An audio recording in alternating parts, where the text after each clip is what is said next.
Some of us use the daily bread in our morning devotions, don't we? And of course, depending on where you've laid that down, it could be picked up in the morning or in the afternoon or in the evening or any time throughout the day to bring us a little bit closer to God, to draw us into His presence. Well, a little while ago, there was a reading entitled Judge Rightly. And the scripture text was from Job chapter 42, verses 1 to 8, and it spoke a fresh word into my life as I read it that day. One statement in the devotional said this: how common it is to make faulty judgments based on minimal information. And the reading was about Job's friends and how they reached the conclusion that Job sinned because of a series of tragedies in his life. And another comment in the reading was this: this is a humble reminder that when we make careless judgments about others, we are sinning against God. And so I'm going to address this question today: how can I keep from judging others? How can I keep from making careless judgments? I want you to picture this scene with me for a moment. There's a crowd of people sitting down on the grassy hillside near Capernaum, and they were listening to Jesus as he was teaching. Maybe these people have been there for a few days, judging by the length of Jesus' sermon, which began in Matthew chapter 5. And in that passage of scripture I just read from chapter 7 of Matthew, Jesus was concluding his teachings, referred to as the Sermon on the Mount. And I believe that as you read through this sermon, it's as relevant today as it was to the people to whom Jesus was speaking to that very day on that grassy field many years ago. Just listen. Jesus said, "Do not judge, or you too will be judged." And if we are honest, this statement from Jesus troubles us, doesn't it? If we judge or condemn someone else, we stand to be judged or condemned according to the same standard. And we pass judgment on others all the time, don't we? We make judgments through the styles of clothes people wear, the types of food we eat, the cars we drive, the houses that we live in, the places that we go on vacation, television shows, Facebook comments. We judge the friends we have, and they have, and even the person chosen for a mate. We tend to make judgments a lot of the time. And it seems that we can't avoid them completely. Unfortunately, some of our judgments are based on the color of people's skin, their education level, where they're from, what part of town they live, the size of their bank account, what college they attended, even what church they attend or do not attend. We sometimes judge people by the way they talk. It's true, we judge people way too harshly and way too quickly. We have committed this sin across the dinner table, over the neighborhood fence, at work, at play, in church, on the telephone, and certainly these days through social media. Fingers have been pointed, the character of someone has been slandered, and we have been guilty of prejudgment. We have talked about other people and made hasty, uninformed judgments.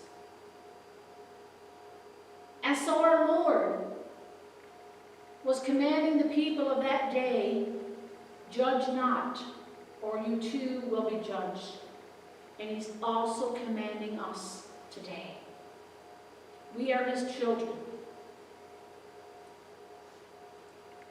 But we want to reply, hey, wait a minute, Jesus. You said yourself that Herod was an old fox. You warned us to beware of the leaven of the scribes and the Pharisees. You called them the whitewashed tombs. You told us to be careful about persons dressed in sheep's clothing, but were wolves in sheep's clothing.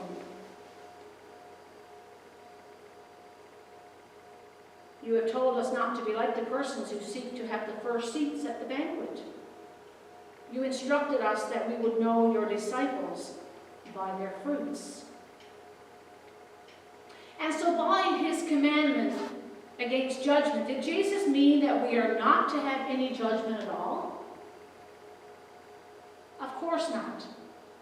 I didn't study the Greek language, but I know that the Greek word for judge is the root for the word critic.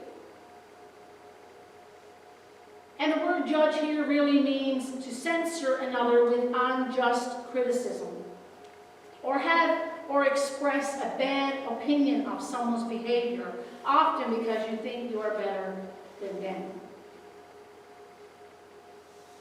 In other words, do not judge someone else quickly or harshly, and certainly not without having full knowledge. Do not make false judgments.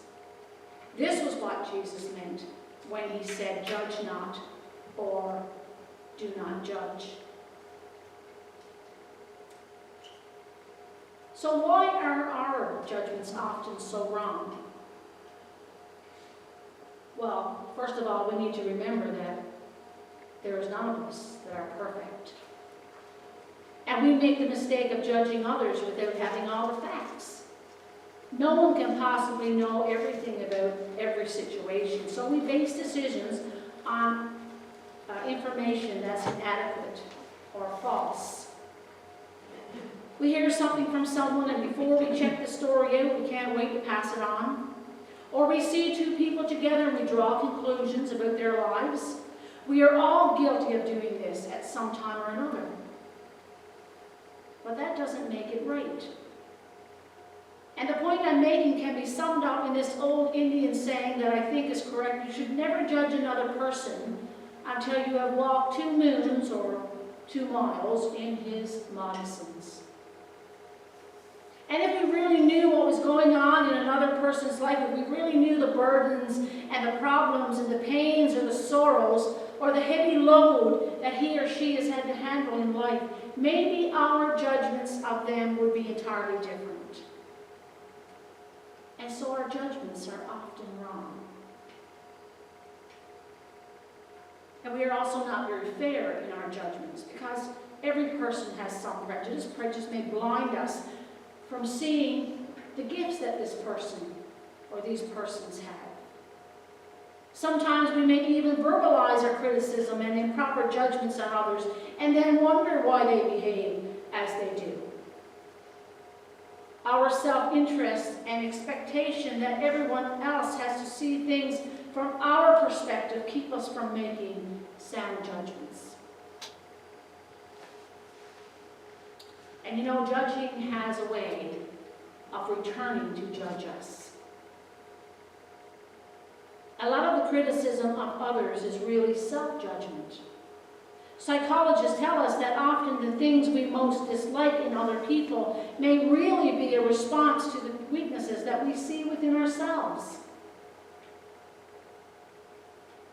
Theodore Robinson says the truth is that no man can pass an opinion on any other person or thing without at the same time recording a judgment on himself. He goes on to say he gives himself away more by this criticism than by any other act or word. Sometimes what we despise in others is merely a reflection of what we see buried deep within ourselves.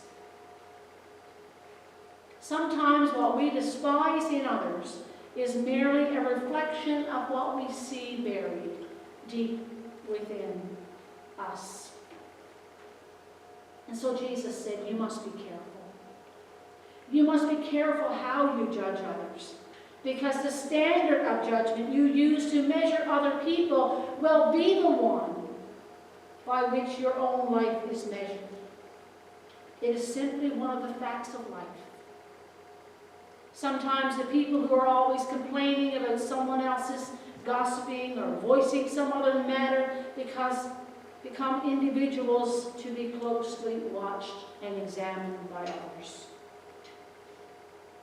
And so be careful lest we become guilty of the things that we accuse other people of doing. And of course, as we read, Jesus expressed his concern about hypocritical judging. Here's someone who has a huge plank sticking out of his eye. And while this plank is sticking out of his eye, he approaches another and complains about the tiny speck he sees in somebody else's eye. And Jesus says, you with a log sticking out of your eye, quit worrying about somebody else's eye. You get busy taking out the log that is in your own eye. You see, our primary effort in life is not to be concerned about the faults of others, but to look at the faults within ourselves. Because the way we judge others determines how we will be judged. And more times than not, just think about it, we are not fair in our judgments. But it's a good thing. It's a good thing that our relationship is ultimately one of grace. God alone is our only true judge. And only he can really judge. He is the only true judge. And only he can really judge. And I'm thankful that God has not passed his judgment on us based entirely on the way that we live and the way that we act. Salvation is by grace and not by works, because we would all be in great trouble if our salvation were based on our actions. God is the only one who can ultimately judge one another correctly. You know, when Jesus looked at people, he didn't see the speck, but he saw the potential within them. Isn't that beautiful? Jesus didn't see the speck, he saw the potential within them. He looked at Matthew, he didn't see a tax collector, he saw a faithful disciple. He looked at Thomas and he did not focus on his doubting. Jesus saw his faithfulness. He looked at Peter and he did not see his quick temper and his anger, but he saw courage and he saw faith.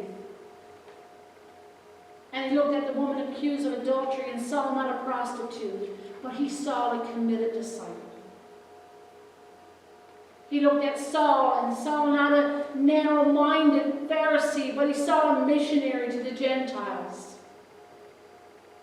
Jesus looked at a person and he saw the real individual. And when the evil was removed from him or her, he knew that it was something new. That's how he looks at us today.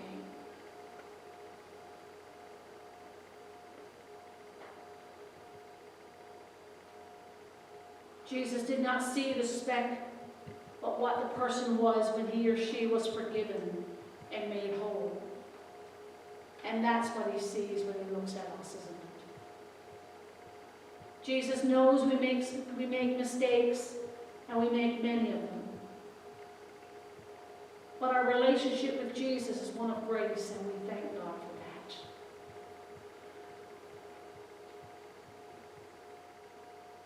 Freely, freely, we have received. Freely, freely give. One day a little girl had her arms wrapped around her father's neck and she was hugging him tightly, and the father was hugging her back. But the mother, who was standing nearby, noticed that while her daughter was hugging her father, she was licking her tongue out at her brother, who was standing behind him. And the mother said to her little girl, "You can't hug your father and stick out your tongue at your brother at the same time. Remember, your father loves both of you. You can't hug your father and stick out your tongue at your brother or your sister at the same time. Remember, your father loves both of you." These words are almost a biblical paraphrase, aren't they? Because if you and I claim that we love God, then we will also love others, no matter who they are, or no matter what they do.